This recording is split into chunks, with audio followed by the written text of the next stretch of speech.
Let me clear that dialog box and check that it's all working. So, oh no, okay. Yeah, so we've done that, we've covered that. What would the ancestors do? And yeah, a little bit about me, which Glenn's just already touched on, but I'm in the process of transforming my organization as it functioned in 2019 into under Oshaway into a more kind of broader umbrella. So depending on when at this point this week, if you choose to look me up at some point within the next 7 days, you might be seeing different things, but it's all it's just about kind of synthesizing and communicating better what I do. So still Oshaway activities, which are things like this, which are pretty Afrocentric and Afro-diasporic geared education and coaching under Oshaway. I also do career coaching on a kind of CV feedback program, and also work inside organizations helping them optimize and deliver projects and stuff. And then yes, I am a master's research postgrad at Liverpool, also doing some work outside of this stuff that I'm going to talk about today on how African traditional religions can support support survivors of modern trafficking, especially where that trafficking has included an element of ritual. And yeah, so there'll be more programs and stuff coming out in the next year, pandemic pending. And the next button isn't working, so sorry about that.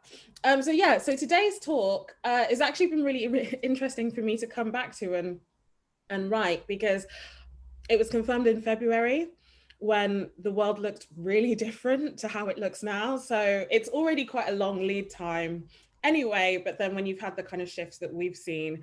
So I have kind of answered the question, but definitely quite differently to how I thought I was going to when I designed the talk. So do bear with me on that. But I'm going to touch a little bit more on the mechanics of my research so far.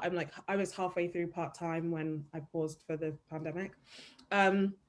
Yeah, how getting to where I am now, who and what are ancestors, a little bit on ancestral veneration, a little bit on a core text that I've been using and trying to develop a framework on, and then touching on ancestral modes of healing that are available to all of us today. Well, this is obviously because this is specifically looking at African ancestors. So there's some stuff that's specific to that, but from talking to other researchers and collaborators, there is some of it that translates across Indigenous cultures and more historical or community-based ways of living. So hopefully there's something relevant outside of it just being interesting for you to learn about African and African diaspora traditions. Maybe there'll be some relevant takeaways for you and all the people in the room as well. I'm seeing some, so hopefully that's okay. Oh, I hope it doesn't do that the whole time.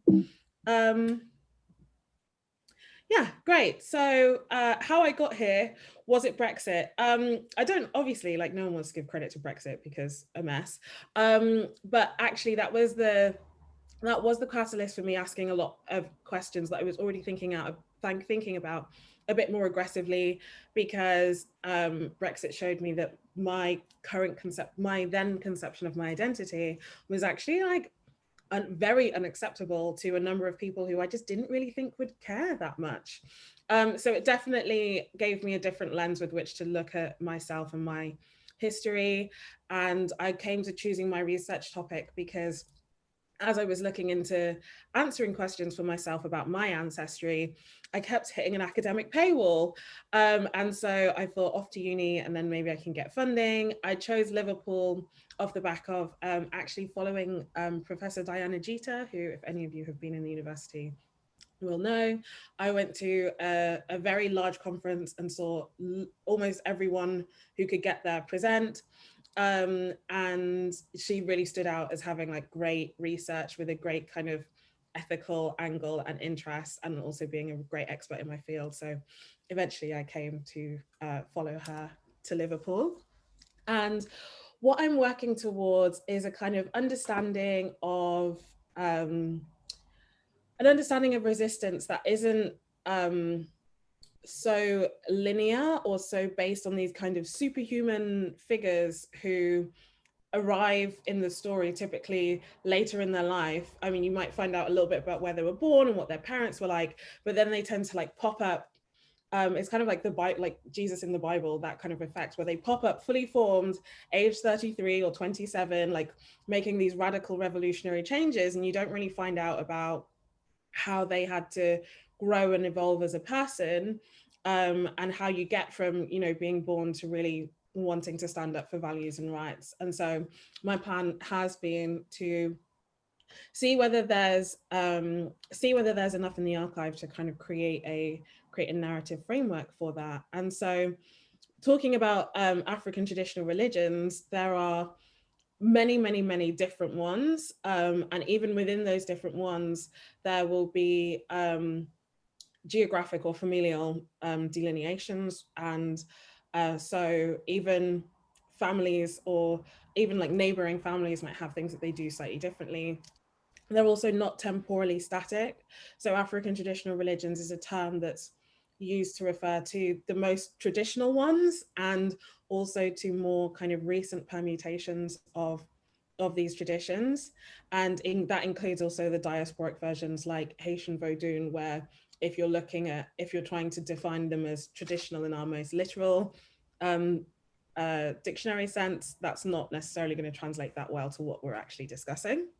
And then, yeah, I've touched on that narrative of resistance. And I think it's especially important at the moment because whereas before, in order to understand who figures were in history, you would have had to kind of climb through the gateways and barriers to get into academia, and therefore to have access to the bowels of these museums and the musty cupboards underneath big buildings. We're actually living in like a pretty radical Black present if we're going to transform some of like Audre Lorde's language. And so even in 6 months or a year's time, when people decide to study how we lived through this era and they decide who are the potential figures that they're going to really pay attention to, there's a wealth of data. It's not down to a few scribes to kind of keep records that will need to be very carefully preserved. It's like we're every day recording all of our activities and our interests by our likes and our shares and our subscribes and what we post on Instagram. So in 6 months' time, if someone's doing a study on how the first wave of COVID was survived, people can very easily be looking at you. And so I think it's really important to remind people that history isn't just made up of those kind of iconic superhumans, but it's made up of everybody. And we all have like some level of important story to tell. And so talking about, so moving into the content that I want to talk about today. Before, when I first conceptualized this, I thought I was going to use a lot of archival records as the touch points in what I'm talking about. But actually, the way it's come down to it today is to talk about it a lot more from the ancestors' point of view, who they were and what their energies and activities were. So I've included this image to show that we have actually, I think the dictionary definition term would be a hell of a lot of them. And this is something that people don't tend to necessarily think about because you're thinking about your most recently deceased, and often those are the ancestors with which we might have had contentious relationships, or they were from a very different age and they didn't really understand us. And so a lot of people, when they're coming to understand the ancestors, are like, oh, well, my grandma didn't like me, or my parent or my great grandma was a horrible, was like a horrible bigot or gambled the family money away. But it's important to understand that our trajectory, or the ancestors that made us, go right back to like the first people and the first technically like atoms of carbon, if you want to get that far. So yeah, not even all of our ancestors are what we understand to be human. And also in terms of connecting with them, some of them haven't been humans for so long that they might as well have never been. And so they're not all as recent as we immediately like to think. The ancestors are not bogeymen. They're like not all spirits are ancestors and not all ancestors are spirits, but if you're going to engage in any kind of ancestral work, or yeah, spiritual work, the ancestors are a really good place to start, because they are at their most like Western conception, the different bits of them makes up your DNA today. So there's not, it doesn't have to be a very kind of esoteric way of understanding them. They are the habits, the traits, the decisions that like all came together to create you where you are at this current space and time. So you are your ancestors, and there, and like when you track that back the other way, it's like they're your connection to a much wider universe than we might have access to today, even though our universe is always expanding. Um, and so ancestral veneration, and this is something that I wanted to talk about today because um, in terms of what we'll get into a little bit later, this is one of the key ways of, one of the key practices within African traditional religions that I think in my research, I might, rather than trying to define all of African traditional religions, I might pull out elements that kind of reverb across a number of different ones, and ancestral veneration is a really key one for that. Um, you can understand it like an extension of respecting your elders, because a lot of the same mechanics kind of come into that place. You spend time with your elders because they have some wisdom, they have lived a longer life, they might have connections and perspective that you don't understand. And there's a number of different kinds of elevation work that you can do. But in short, it also includes, so for people who don't know a lot about African traditional religions and might think that it's all very, what's that show called? The one with all the witches, the new one, An American Horror Story. It's very American Horror Story, or maybe you've heard of Marie Laveau, and it's very kind of glamorous but quite esoteric. Like it's actually the especially as it's permutated through the diasporic traditions, it just involves a lot of like personal growth and development work. So things like doing work on self-knowledge, self-love, increasing your confidence, finding different ways to exert self-determination on the world, connecting to your identity, connecting to the community who understand you and affirm you, and therefore connecting to a like collective consciousness, like understanding that as an individual you still exist in community with all the people around you. Those are some of the fundamental elements of ancestral veneration. It's not all yeah, Angela Bassett looking really dope and blowing things open with your mind. um and so getting into the text that I've just been, has just been really pivotal in my research is this Pedagogies of Crossing by Jackie Jackie Alexander, sorry, Professor M. Jackie Alexander. And this was actually recommended to me at an event that I was at separately from university. But there, in her final chapter, M. Jackie Alexander is a like professor emeritus and therefore a big dog in the academic game, but also a practitioner of Haitian of Vodun. I'm not sure exactly which kind. Um, and some other ancestral traditions. And so it's quite a recent text, but I found it really formative because there are not a lot of places where people are able to combine the two without people accusing it of straying into something that isn't history or academia. And especially in this text, in chapter 7 part 5, M. Jackie Alexander talks about how her research followed like an ancestral route. And I've also like been introduced to works by Toni Morrison that talk about this kind of thing. And so the starting point for the second half of what I'm going to talk about today is how healing work is the antidote to oppression. And that was a quote from the text that M. Jackie Alexander received from her supposed ancestor, Kitsimba, who is in history texts as Thisbe. and who was an enslaved African woman in in Barbados. I hope I got that right, in Barbados. And it's really interesting to see the academic journey also translated very closely alongside a kind of personal transformation journey. So if you can get your hands on it, I highly recommend it. You can also probably email them for like little excerpts or a couple of for the chapter, and most academics really like it when you do that. So for anyone else who is doing research and finding that you are hitting these paywalls, if you do reach out to the people directly, often they're allowed to share their work. So, and it's very flattering for them. So it's nice to know that it's nice for them to know that people are reading it and that they care.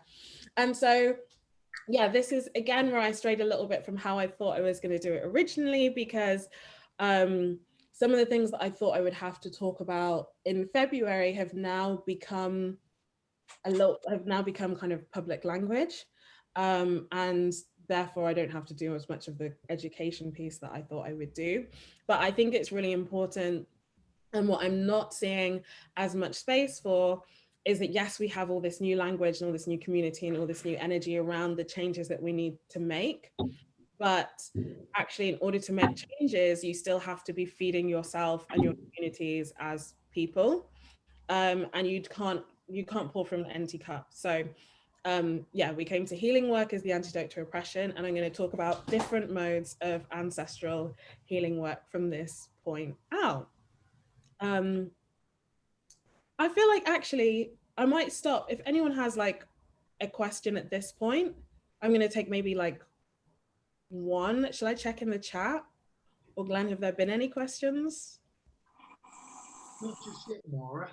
Oh, well, that's good. That means I'm being quite clear. So that's fine. I just wanted to check that everyone had kind of followed along to this point. And so I'll just barrel through. That's great.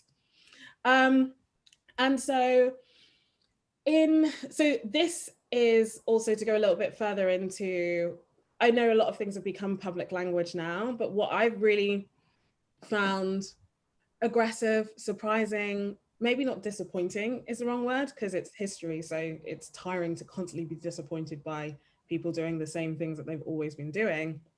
But and I haven't referenced this text, sorry, but I found this a couple of years ago, early in my research in the National Archives.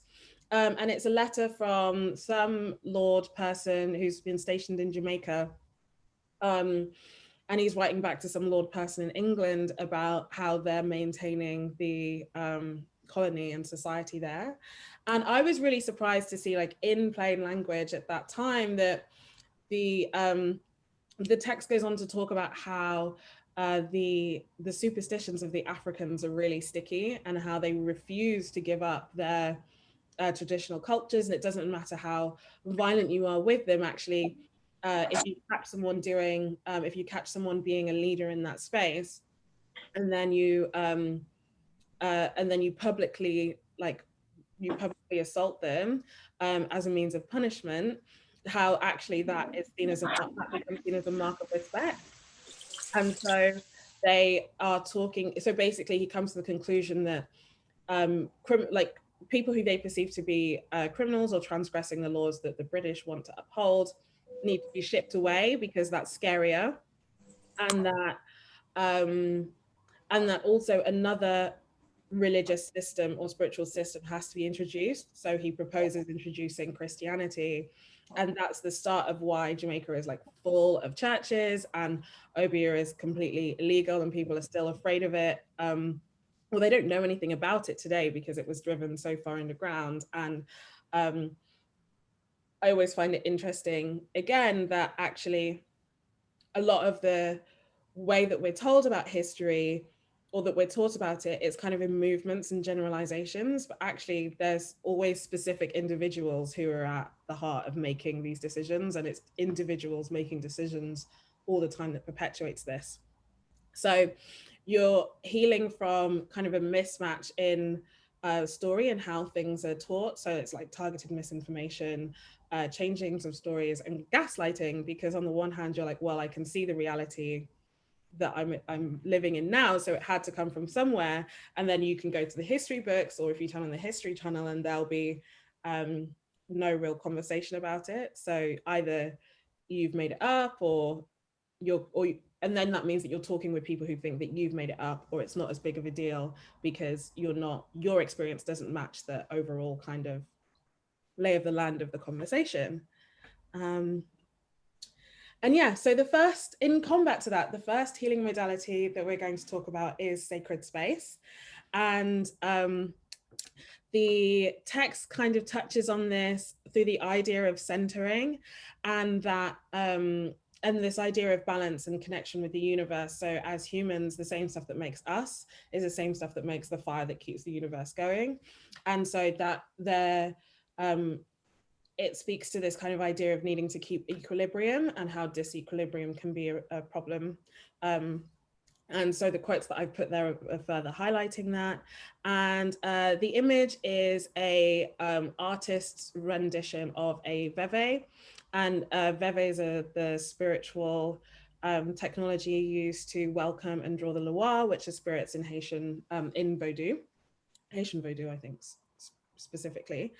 And so for our ancestors, actually, there is evidence, and there is evidence going quite far back of them holding on to these traditions and drawing veves, and how people who have done architectural research have found etchings in floors, or secret like under compartments that have these kind of etchings on.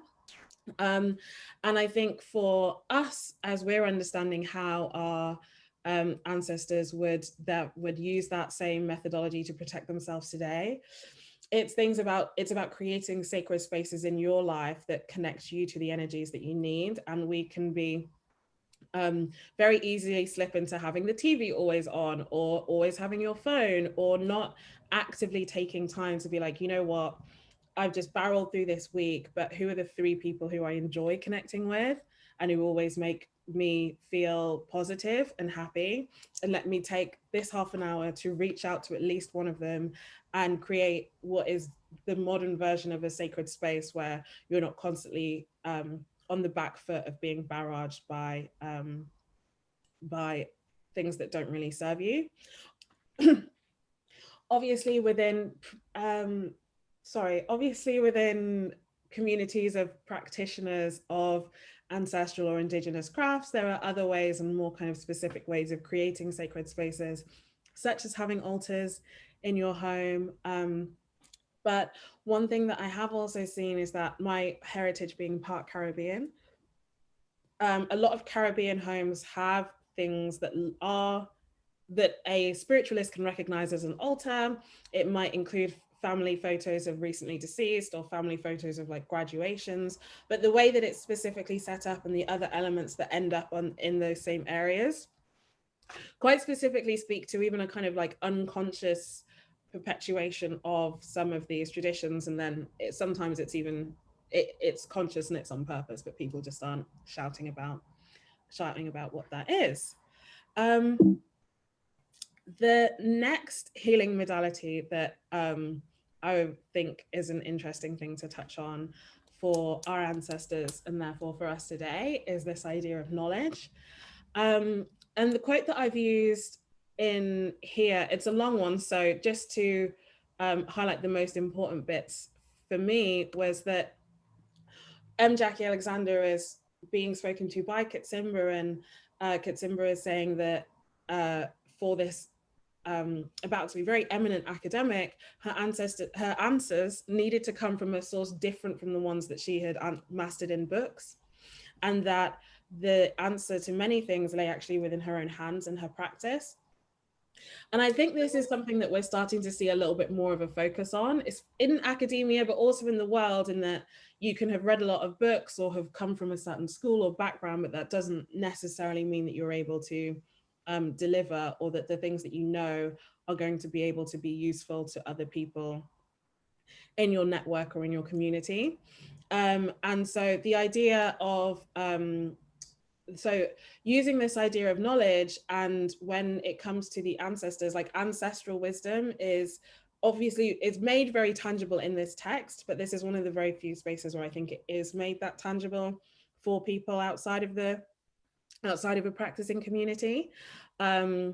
within practicing communities, there are a lot of concepts and language that make a lot of sense, but when you move outside of those, it can be quite hard to describe.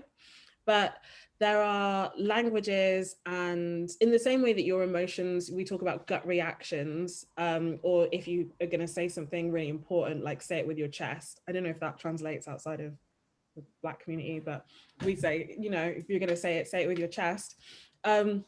This idea that actually knowledge is a practice and it lives in the body as much as it lives in the mind is really important, especially as one of the images, the photo image on the left, is a historical building, but the image in the ceiling very, very closely mirrors this image down here, which is the Bakongo cosmogram, which is an African ancestral, kind of like a veve, but it's more like a tool or an information center. And the different kinds of knowledge that are held within the Bakongo cosmogram are knowledge. It's like knowledge that's experiential. As much as you can be told about it, you have to experience it as well. And then I've also included the rod of Asclepius. I always want to call it the staff of Seducius, but the rod of Asclepius, which I thought was really interesting because there's a lot of things that we know that we don't get validated. And I think it's important to emphasize that those forms of knowledge, as like as well as like verifying in them and researching them, there are some things that we there are some, if we get questions to point us in certain directions, those questions are important and that there's nuggets of knowledge there. So when I was growing up, I used to think it was really, really odd that on the one hand, like Western society or like the Christian books were very anti-snakes, but then you would see snakes on like medical on like ambulances, and that they were this medical symbolism. And I was like, well, that doesn't make sense, because what, like, where does that come from? Because snakes are like the worst thing ever created in the Bible, but now we're here putting them on everything that's about healing and health.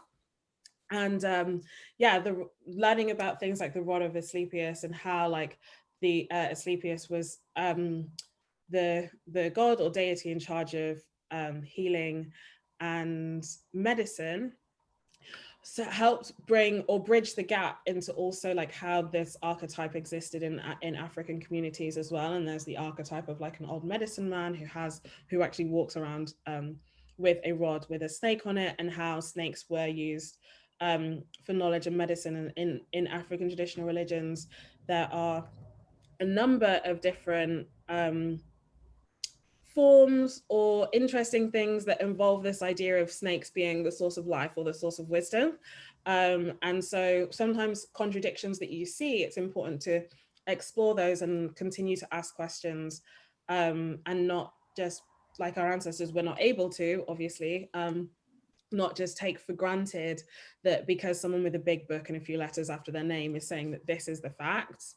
Like, it's not wrong to still ask questions, because they're the people with the facts should be helping you to understand. And that's not to say that it's okay to just like completely ignore years of wisdom and research, but if you're engaging in genuine inquiry, there should be a way for that conversation to continue amicably, um, and not in a way that needs to like invalidate other people's experiences on like both sides. So the next healing modality that I'm going to touch on, that was very that was and is and has always been very accessible to ancestors across Africa right through today, is divination. And um, divination, divination in its most pure sense, comes from this notion that we're all there are we're all kind of we're all participants in the universe. So when we want to know things, if you know which doors to open, that you can find the answers that are on the other side. And across different traditions, there are a number of different divination tools and methods, but because we've been talking about Vodun, I've put the playing cards there as an image, because that is one that I have seen practitioners of Haitian Vodun use.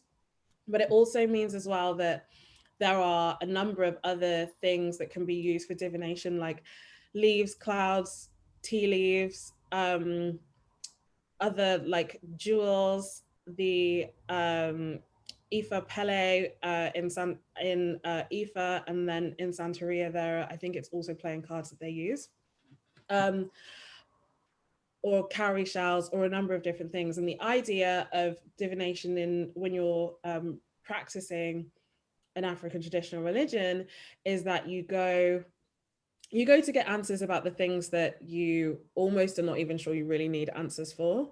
And this is and so it kind of sits above, I guess, like elder wisdom and that kind of thing, in that they are, it's another portal for you to get different kinds of advice that you wouldn't normally have access to.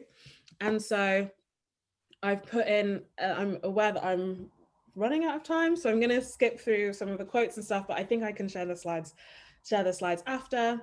And then because at the other end of divination as well, there are, yes, there are certain protocols you have to follow when you're getting divination from a respected elder who has put their time in a tradition and had their initiations and done their years of study. But there are also ways for us to kind of, at different stages in our lives, to kind of peek through and get certain kinds of wisdom. And for example, when your gut tells you something, that is, you know, like one of the earliest seeds on your way to being able to connect in those different and other ways. And it's something that our ancestors have always used, but typically quite secretively, because also not all knowledge is for everybody. So if even like if you came for a divination with a friend, they might be asked to wait outside because some of the things you're being told is not for everybody. And especially in today's age of like wanting to share everything and wanting to put everything public, I think in some ways it has made some people even more secretive about divination and how it's done, because anyone will try and copy it, and there are unfortunately charlatans who like to profit off it as well. And yeah, is this the final healing modality? Maybe. So yeah, moving towards the end of the healing modalities that I want to touch on that our ancestors would have used and that are still available to us. Sorry, still available to us today is ritual. And so again, I know that for some people this is going to conjure up very American Horror Story coven type vibes, or you're thinking The Craft, or you're thinking practical magic.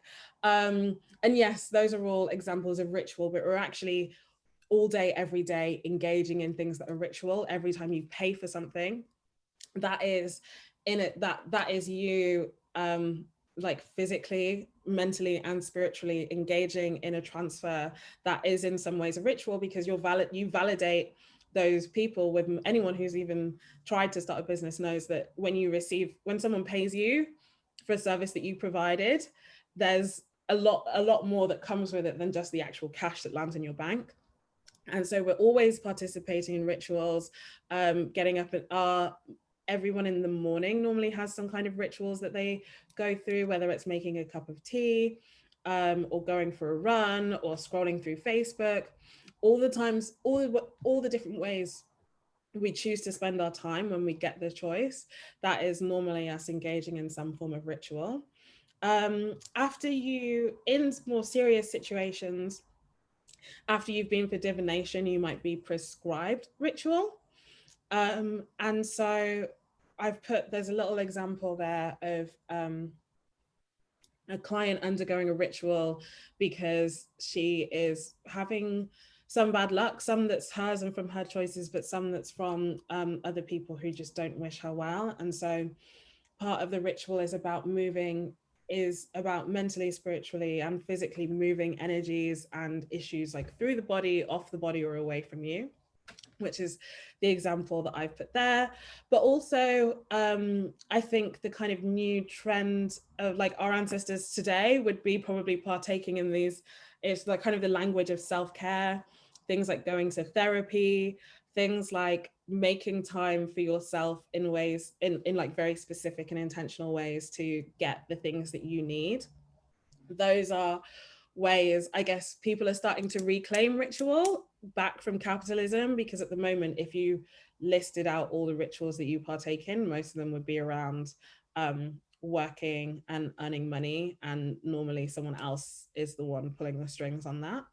Um, and there's a really good book to read, anything by Sabon Fusame or Malidoma Patrice Somé, and I will share, I think, links to those books after, where they talk about the importance of ritual in traditional cultures, but also what that means for us today. And I don't think I have time to show this video, but it's on YouTube, so I can share it afterwards. And this is Yaya Louisa Tish, whose amazing book Jambalaya is is full of rituals for various practitioners, and also, although she is an Iya and Yaya in specifically the Ifa tradition, her work spans, and she connects with communities of all kind of spirituality practicing flavors, let's say, past, present, and future. And so the other healing modality that was very close to the hearts of our ancestors and should be very close to us today is our relationship with nature. Because a lot of the time when we're struggling, or if we have a question, the way to get closer to the answer is to shift your perspective. And nature is the great perspective shifter, because there's nothing like a mountain, or in Liverpool, like a big fat river, to remind you that the circumstances that you feel like are really fixed, like could very easily be, could very easily look very different. And also by putting ourselves and our decisions in context with the fact that we are stewards, taking care of the earth, not very well, as some might argue at the moment, but that actually it's not an unlimited resource. And in the same way that we're all learning that we can't continue, we're all learning quite vigorously that we can't continue interacting with other people the way that society has told us that it's okay. We can't continue hiring people for like less than a living wage. We can't continue forcing people to work in jobs that are unsafe. People are also starting to extend that kind of courtesy to nature, and understanding that it's not an unlimited resource that's just going to be there forever and ever for us to use and abuse. So this video talks a bit about a story from the Ifa tradition about that, about the benefits of living with nature, and then she does a great job of making it relevant to all of us today. So I will share the link for that afterwards. Or maybe play it to close if it turns out we do have enough time. And then the healing modality of balance, that was actually probably, unfortunately, especially for the ancestors that I tend to study in the archive, not necessarily that available. This idea of balance. And so actually the records that I've come across the most easily don't necessarily speak to that, but when you can get first person testimony or oral testimony, those testimonies actually do tend to speak a lot about balance. And so especially people who were like root workers and midwives touch a lot on stories that include balance, include having a respect for nature, or like their stories very much are interconnected. So it's not like this was me and this is what it was like for me. Even when they're trying to say as little as possible, there's always the connections and pulls and pushes from other people that are addressed, both good and bad. And so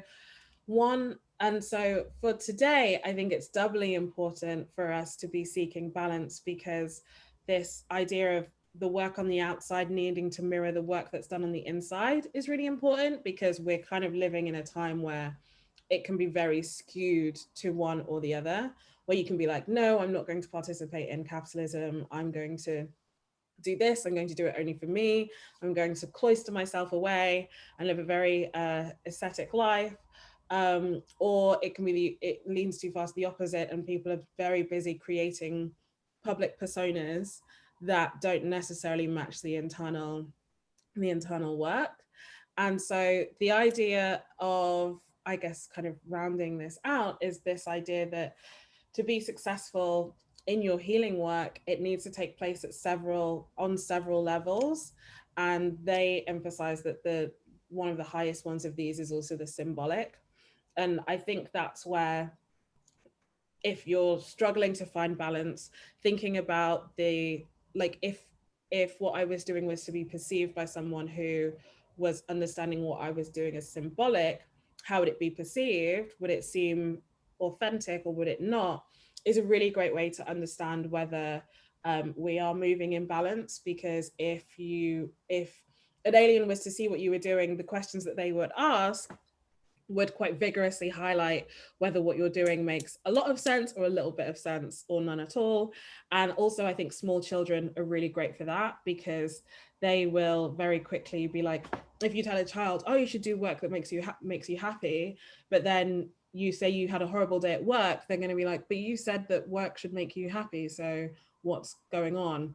And they will very quickly pick up on any discrepancies that you're pointing out. And so that's a really good way to check in with balance for yourself. And yeah, I think that is it from me in just about good time. Sorry if I was speaking too quickly. And yeah, thank you all so much for listening. And I wonder if anybody has any questions now. And can I stop screen sharing? Yes, I can see you nodding, but you're